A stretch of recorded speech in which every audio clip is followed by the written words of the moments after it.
Location emergency? I need an ambulance. Okay. It's an emergency. What address are you at, ma'am? Okay, and your phone number? Oh my God. Ma'am, what's your phone number in case we lose you? I think my sister's dead. Okay, tell me what happened, ma'am. I have no idea. Oh my God. What's your name? Meredith Fisher. Meredith. And 지금 듣고 있는 건 쓰러져 있는 언니를 발견한 동생이 911에 신고한 통화 내용입니다. 벌써 12년이 지난 사건이지만 아직 재판이 끝나지 않은 무엇이 진실인지 너무나도 궁금한 사건 중 하나인데요. Is she breathing? 무슨 일이 있었는지 이야기해 보겠습니다. Michelle. She's cold. Okay.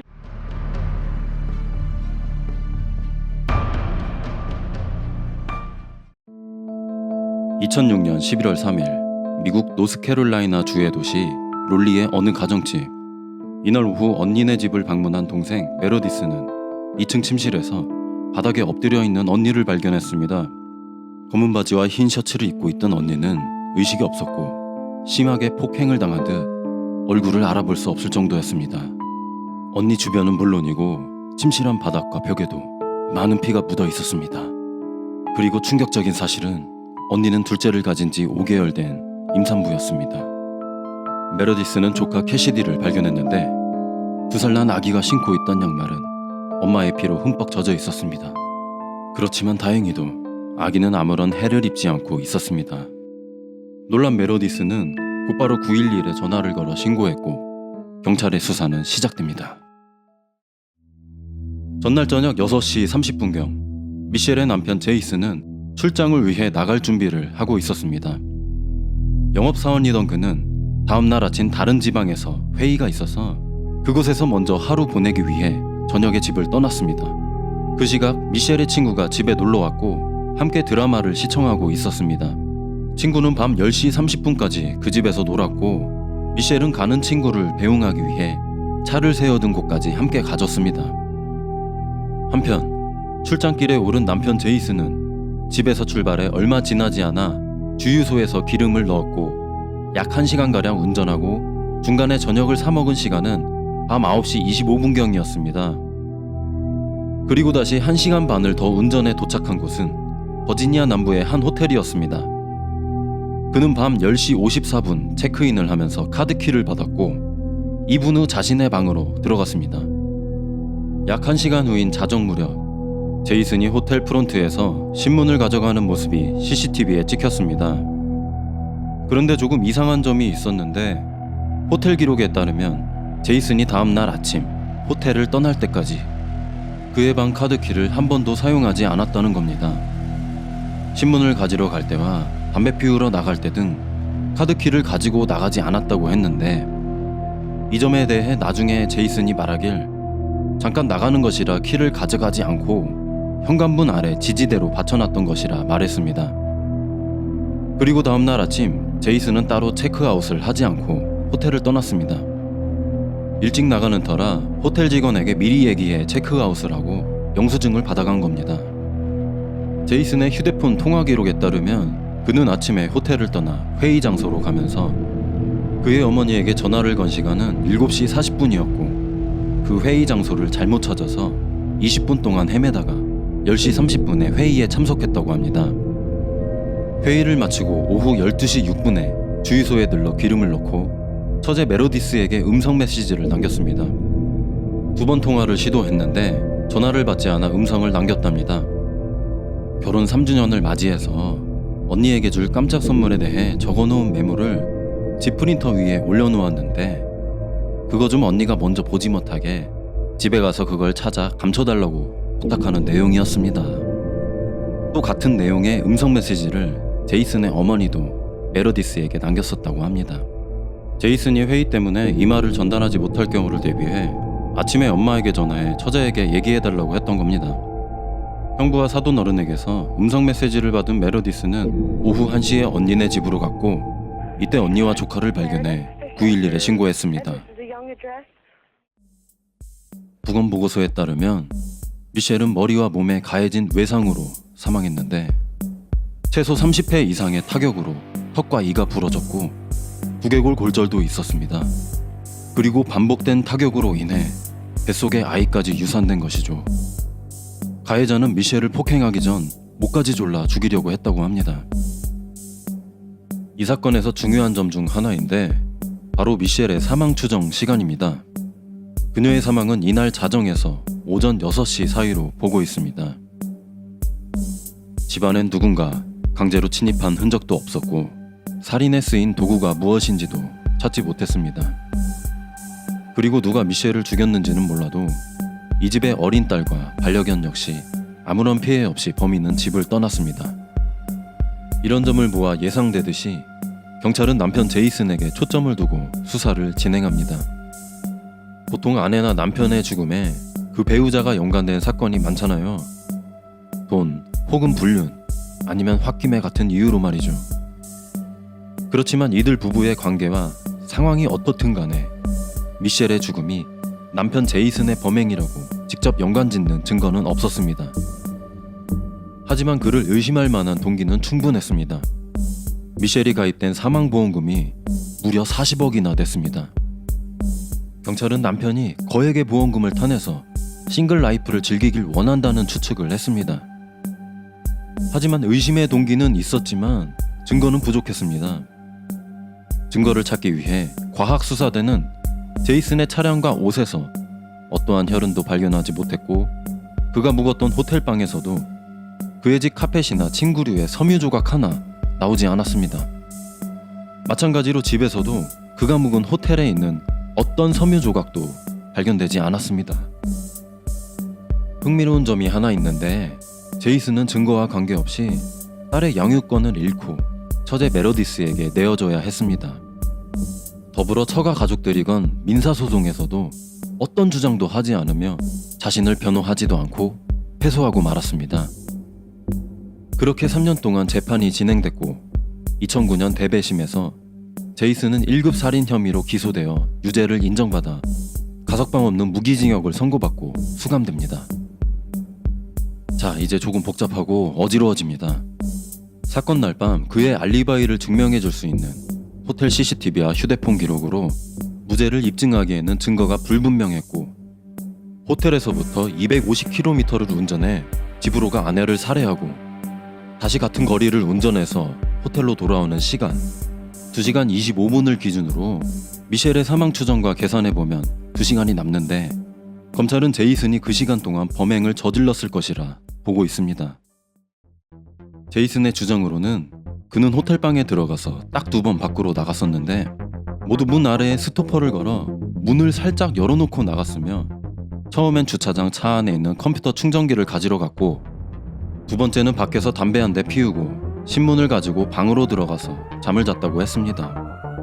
그런데 이상한 점이 있었는데 이날 새벽 호텔 직원이 복도 비상구에 작은 돌이 문 사이에 끼어져 열려있는 걸 봤다고 증언했습니다. 제이슨은 담배를 피우고 건물로 들어올 때 그 비상구를 통해 들어왔다고 했는데 결과적으로 그가 들어왔으면 그 돌은 치워져 있었어야 하거나 아니면 그 후에 다른 사람이 문을 열고 작은 돌을 끼워놨다는 말입니다. 그래서 호텔 직원은 데스크로 돌아와서 그 비상구 근처에 CCTV를 확인해봤는데 카메라가 오작동하고 있었다고 했습니다. 유지보수 직원을 불러 카메라를 확인해보니까 플러그가 빠져 있었다고 하네요. 새벽 5시 50분에 그 문제를 해결하고 저장된 영상 파일을 보니 마지막으로 녹화된 게 밤 11시 19분까지였습니다. 신기하게도 제이슨을 의심하는 범행 추정 시간 동안의 기록이 없는 겁니다. 그리고 다른 직원이 증언하길 45분 후에 그 CCTV 카메라 화면이 천장을 보고 있었다고 했습니다. 지금까지 한 번도 전원이 빠지거나 카메라가 돌려진 적이 없었는데 그날따라 이상했다고 하네요. 경찰은 그 CCTV 카메라의 지문을 조사해봤지만 제이슨의 것은 발견되지 않았습니다.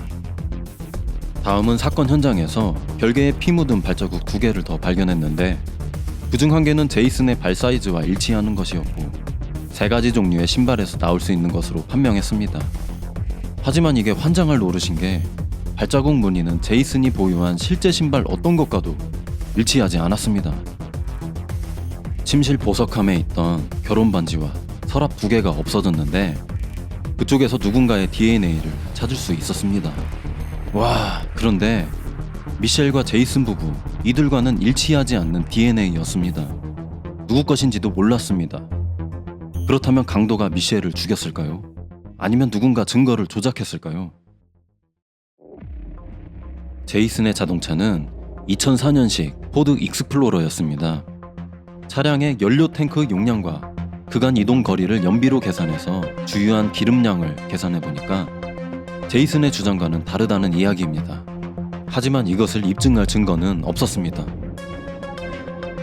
제이슨은 결백을 주장하고 있고 변호사를 고용해 그의 지문이나 DNA 제공엔 협조하지만 변호사를 통하지 않고는 경찰과 대화를 하지 않았습니다.